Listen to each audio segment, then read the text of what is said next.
Hello बच्चों। तो इस वीडियो में हम सीखेंगे दशमलव संख्याओं का भाग यानी डिवीज़न ऑफ डेसिमल नंबर्स।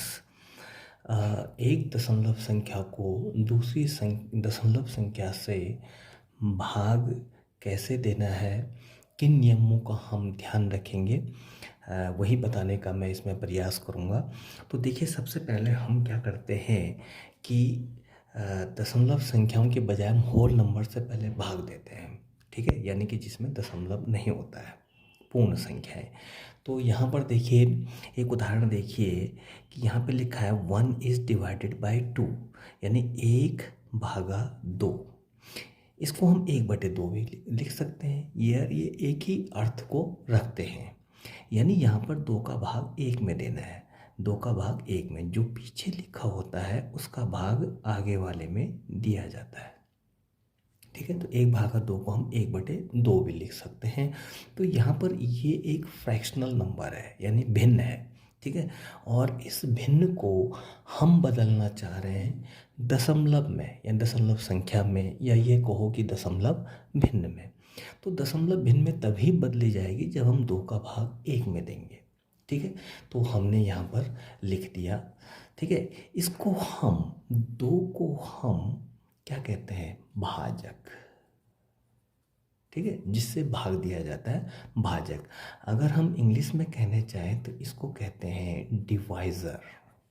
और जिस संख्या में भाग दिया जाता है उसको कहते हैं हम डिविडेंड, यानी एक यहाँ पर हमारा डिविडेंड है, ठीक है, या भाज्य, ठीक। अब यहाँ पर देखिए, साफ लग रहा है कि भाजक बड़ा है और भाज्य छोटा है, ठीक है। यानी बड़ी संख्या का भाग छोटी संख्या में दे रहे हैं। तो जो हमारा आंसर आएगा वो 1 से भी कम आएगा, क्योंकि 2 बड़ी संख्या है, 1 छोटी संख्या। तो उत्तर जो है 1 से कम आएगा, यानी दशमलव में जाएगा आंसर, ठीक है। दशमलव संख्या या दशमलव भिन्न में हमारा आंसर आएगा। तो सबसे पहले 2 का भाग 1 में, तो 2 का जो हम टेबल पढ़ेंगे, पहाड़ा पढ़ेंगे, 2 ही कम 2, तो ये बड़ा हो जाएगा। तो हम 0 बार भाग देते हैं, 2 0 जा 0, ठीक। 1 में से हम 0 घटाएंगे तो 1 में से 0 घटाएंगे 1 ही आएगा, ठीक। अब मैंने कहा था कि हम अब दशमलव 1 आ रहा है, यहाँ पे शेष जो है 1 आ रहा है, तो 1 को मैं 0.0 भी लिख सकता हूँ, एक ही बात है, ठीक है ना। पहले वाले में भी हम बता चुके हैं, जैसे 5 है तो मैं इसको 5.0 भी लिख सकता हूँ, या 5.00 भी लिख सकता हूँ। जितने जीरो बढ़ाएंगे तो इन सब का मतलब 5 होता है। तो वैसे 1 का मतलब 1.0 या 1.0000 होता है, ठीक। क्योंकि हमें इनकी ज़रूरत पड़ रही है यहाँ पर। तो देखिए, यहाँ पर अब दशमलव है तो यहाँ पर भी हम दशमलव लिख देते हैं। तो जैसे ही हमने यहाँ पर दशमलव लिखा, हमें एक अंक यहाँ से अनुमति मिल जाती कि हम एक अंक को ले सकते हैं, वो है हमारा 0। अब ये हो गया 10, ठीक है। अब 2 का भाग अगर हम 10 में देंगे तो 5 बार जाएगा, 2 पंजे 10, ठीक है। अब घटा के हमें 0 मिलेगा, ठीक। ये हमारी भाग की प्रक्रिया पूरी हो चुकी है। रिमाइंडर 0, इसको क्यूसेंट बोलते हैं, यानी भागफल बोलते हैं, ठीक है। तो जब हम 2 का भाग 1 में देंगे तो जो हमारा भागफल आएगा, ठीक है, यहाँ कहे कि उत्तर आएगा, वो आएगा 0.5, ठीक। तो यहाँ पर क्या हुआ कि यहाँ पर ये भिन्न थी, और भिन्न जो है अब दशमलव भिन्न में बदल गई है, ठीक है। तो जो मान 1/2 रखता है वही मान 0.5 रखेगा, ठीक। एक और एग्जाम्पल लेते हैं, 24 डिवाइडेड बाई 5, यानी 24/5। इसको हम 24/5 भी लिख सकते हैं। ये संख्या अंश में है और ये संख्या हर में जाती है, तो 5 का भाग 24 में हमें देना है, ठीक है। तो देते हैं भाग, 5 का भाग 24 में देते हैं, ठीक है। तो 5 का भाग 24 में पहले 2 में देंगे, ठीक है। 2 में जाता नहीं तो एक साथ हम दूसरी संख्या को भी ले सकते हैं, यहाँ पर वो वाली बात नहीं थी। तो 5 का भाग 24 में दिया तो 5 का पहाड़ा पढ़ेंगे हम, 5 1 5, 5 2 10, 5 3 15, 5 चौको 20, 5 5 25, 5 बार में बड़ा हो रहा है तो 4 बार, 5 चौको 20। अब हम इसको घटाएंगे, 4 में से 0 गए 4 और 2 में से 2 गए 0। ठीक, अभी भी शेष हमारे पास बच रहा है। तो 24 को हम 24.0 भी लिख सकते हैं। जो मान 24 का वही 24.0 को होगा। ठीक, तो यहाँ पर देखिए इस जीरो को हम लेना चाह रहे हैं, लेकिन यहाँ पहले डेसिमल है तो डेसिमल को हम यहाँ लिख देंगे। जैसे ही हमने यहाँ डेसिमल लिखा हमें एक डिजिट उतारने की परमिशन मिल जाती है। अब ये 40 हो गया।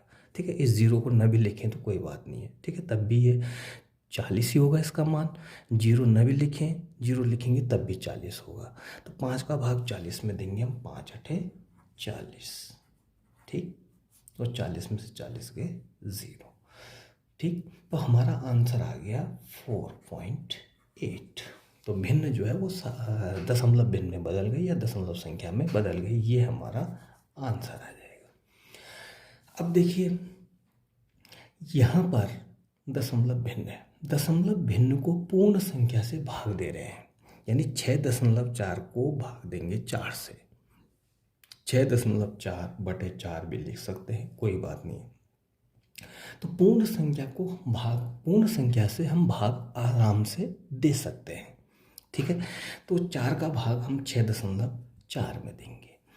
तो 4 का भाग पहले 6 में देंगे एक बार, 4 एकम 4, 6 में से 4 घटाएंगे हमारा 2 आएगा। अब हम 4 को नोट करना चाह रहे हैं यहाँ पर, लेकिन उससे पहले डेसिमल है तो यहाँ पर डेसिमल लगाना ज़रूरी है। जैसे ही हमने डेसिमल लगाया हम इस डिजिट को यहाँ पे नोट कर सकते हैं। अब आगे 24, 4 का भाग 24 में देंगे हम 6 बार, भाग जाएगा 4 छके 24 और ये रिमाइंडर 0, शेष 0 आ गया। तो हमारा आंसर आया 1.6। ठीक है, तो ये था डेसिमल नंबर को होल नंबर से डिवाइड करना, यानी दशमलव संख्या को किसी पूर्ण संख्या से भाग देना। ठीक है, यहाँ तक तो आप क्लियर हो गया है। अब धीरे धीरे हम टफ क्वेश्चन की तरफ बढ़ते हैं। तो यहाँ पर देखिए एक एग्जांपल और देख लेते हैं। यहाँ पर क्वेश्चन है हमारा 0.64 डिवाइडेड बाई 4, यानी 0.64 को किससे भाग देना है, 4 से। 4 अभी भी पूर्ण संख्या है। ठीक है, तो हमने ऐसा भी लिख सकते हैं 0.64/4, यानी 4 का भाग हमें। ठीक है, जिस संख्या से हम भाग दे रहे हैं वो पूर्ण संख्या है, यानी उसमें अभी डेसिमल नहीं आया है। ठीक है, तो भाग अभी ईजिली दे सकते हैं। देखिए कैसे, देखिए यहाँ पर देखिए 4 का भाग 0 में 0 बार, 4 0 0, और 0 में से 0 घटाएंगे 0। अब हम उतारना चाह रहे हैं 6, लेकिन 6 से पहले है डेसिमल, तो यहाँ डेसिमल लेंगे। जैसे ही हमने डेसिमल लिया हमें 6 उतारने की परमिशन मिल गई। ठीक है, 0 6 बोलो या 6 बोलो। तो 4 का भाग हम 6 में देंगे, 4 एकम 4। ठीक है, 6 में से 4 गए 2। ठीक, अब हम नोट करेंगे 4, एक बार में एक ही डिजिट हम नोट कर सकते हैं, और 4 छके 24। ठीक, 24 में से 24 घटाएंगे 0, तो हमारा आंसर आएगा 0.16। ये भी क्लियर हो गया। चलिए हम अब आगे बढ़ते हैं। अब अगला सवाल है हमारा 1.25 डिवाइडेड बाय 0.5। देखिए यहाँ पर, अब देखिए जिसमें भाग देना है वो भी डेसिमल है, और जिससे भाग देना है वो भी डेसिमल नंबर है। क्लियर, 1.25/0.5। अब भैया हम ऐसा नहीं कर सकते कि 0.5 का भाग 1.25 में। अभी तक तो जिससे भाग दे रहे थे वो पूर्ण संख्या थी, यानी उसमें डेसिमल नहीं था हमारा, लेकिन अब डेसिमल आ गया। तो इसने कहा भैया पहले मुझे डेसिमल से मुक्त कर दो, मैं तभी भाग दे पाऊँगा। ठीक है, तो इसने बिल्कुल भाग देने से मना कर दिया कि मेरे पास तो अब डेसिमल है, पहले मेरे डेसिमल को हटाओ। ठीक है, इसमें हो कोई बात नहीं, लेकिन ये जो है इसको डेसिमल से मुक्त करना पड़ेगा, यानी यहाँ से डेसिमल हटाना पड़ेगा आपको, तभी हम भाग दे सकते हैं। ये बात आपको क्लियर समझ में आ जानी चाहिए कि जिससे भाग दे रहे हैं वो डेसिमल में नहीं होना चाहिए। ठीक, अब आती है बारी कि भाई डेसिमल कैसे हटाएं। तो बहुत सारे तरीके हैं डेसिमल हटाने के। ठीक है, कि जैसे मैंने गुणा में बताया था कि भाई 10 से मल्टीप्लाई, 100 से मल्टीप्लाई, इससे जस्ट पहले वीडियो बताया था कि 10 से गुणा करेंगे या 100 से गुणा करेंगे या 1000 से करेंगे। एक मेथड तो वो है, ठीक है। मैं आपको बहुत इजी मेथड बता रहा हूँ, ठीक है, जिससे आप क्वेश्चन को कर सकें। तो बच्चों इससे जो सेकंड थर्ड वीडियो था मेरा, उसमें मैंने लाइक डेसिमल और अनलाइक डेसिमल के बारे में बताया था। हम उसी का इस्तेमाल यहाँ करेंगे और आपको ये इजी लगने जाएगा, ठीक है।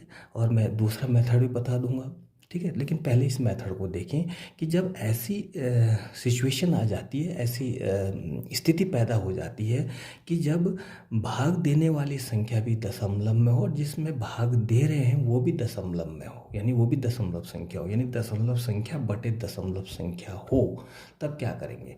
तो हर को हमने डेसिमल से मुक्त करना है, ठीक है।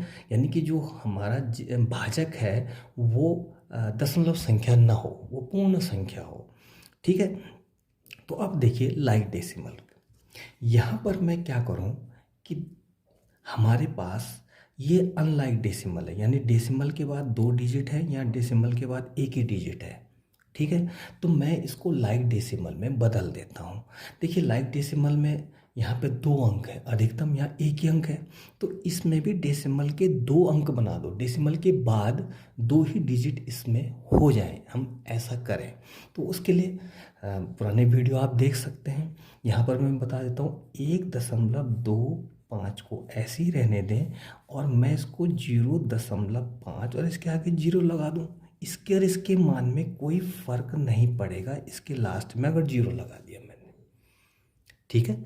तो ये भी इक्वल बात हो गई, तो ऐसा हम कर सकते हैं। अब ये लाइक डेसिमल हो गया, ठीक। आगे की प्रोसेस देखते हैं। अब देखिए बात, डेसिमल के बाद यहाँ भी 2 डिजिट हैं, यहाँ भी डेसिमल के बाद 2 डिजिट है, तो हम डेसिमल को यहाँ से भी हटा दें और यहाँ से भी हटा सकते हैं, सेम, ठीक है। दशमलव के बाद 2 अंक यहाँ है और दशमलव के बाद 2 अंक यहाँ है, तो डेसिमल हट सकता है। तो ये हट के क्या होगा, 125, 125 और 050, ठीक। अब किसी भी संख्या के अगर आगे 0 हो, मतलब अगर डेसिमल में ना हो संख्या और उसके आगे 0 हो, जैसे मैं बोलूँ कि यहाँ पर 0720 है, ठीक। तो यहाँ पे डेसिमल तो है नहीं, तो अगर शुरू में 0 हो तो उसका मान, उसको हटा सकते हैं, यानी कि 720 ही रहेगा उसका मान, ठीक है। जैसे एक को हम 01 भी ले सकते हैं, 1 है और 01 है, ये दोनों एक ही चीज़ है, तो यहाँ पर भी वही कंडीशन है, ठीक। तो मैं इसको लिख दूँ 125 बटे कितना, 50। अब देखिए, ठीक है, ऊपर न भी हटता डेसिमल तो ठीक था, लेकिन नीचे हट गया डेसिमल, ठीक है।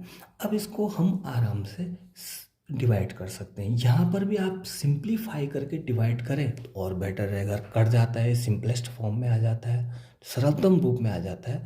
तो देखिए ये सरलतम रूप में आ सकता है, नहीं आता तो 50 का भाग 125 में आप आराम से दे सकते हैं, क्योंकि यहाँ से डेसिमल हट गया, ठीक है। तो मैं इसको सरलतम रूप में करके तब डिवाइड करता हूँ। देखिए इनका जो एचसीएफ है, यानी एक ऐसी संख्या जिसका भाग 125 में भी जाए और 50 में भी जाए, ठीक है। तो इनका एचसीएफ 25 है, यानी 25 का भाग 125 में भी जाता है और 50 में भी जाता है, ठीक है। अगर आपके दिमाग में 25 नहीं आ रहा है तो पहले 5 से काट लो, फिर 5 से काट लो, ठीक है। तो मैं 25 से डायरेक्ट काट देता हूँ, 25 पंजे 125 और 25 दूनी 50। तो हमारा अब आया इसको सरलतम रूप में 5/2। अब आप 2 का भाग 5 में आराम से दे सकते हैं। तो देखिए 2 का भाग अगर हम 5 में देंगे, ठीक, तो पूरी बार तो नहीं जाता, तो मैं डेसिमल पहले ही लगा दूँ, 5 को 5.0 भी लिख सकते हैं। 2 का भाग 5 में, 2 दूनी 4, 5 में से 4 घटाएंगे 1। अब हमें ये 0 लेना है, लेकिन उससे पहले है डेसिमल, तो डेसिमल यहाँ लगा दो। जैसे ही आपने यहाँ डेसिमल लगाया हमें 0 उतारने की परमिशन मिल गई। अब ये 10 हो गया और 2 पंजे 10, 10 में से 10 गए 0। तो हमारा आंसर अब दशमलव संख्या में 2.5 आ गया। ठीक है बच्चों, तो मैं समझता हूँ कि आपको ये समझ में आ गया होगा।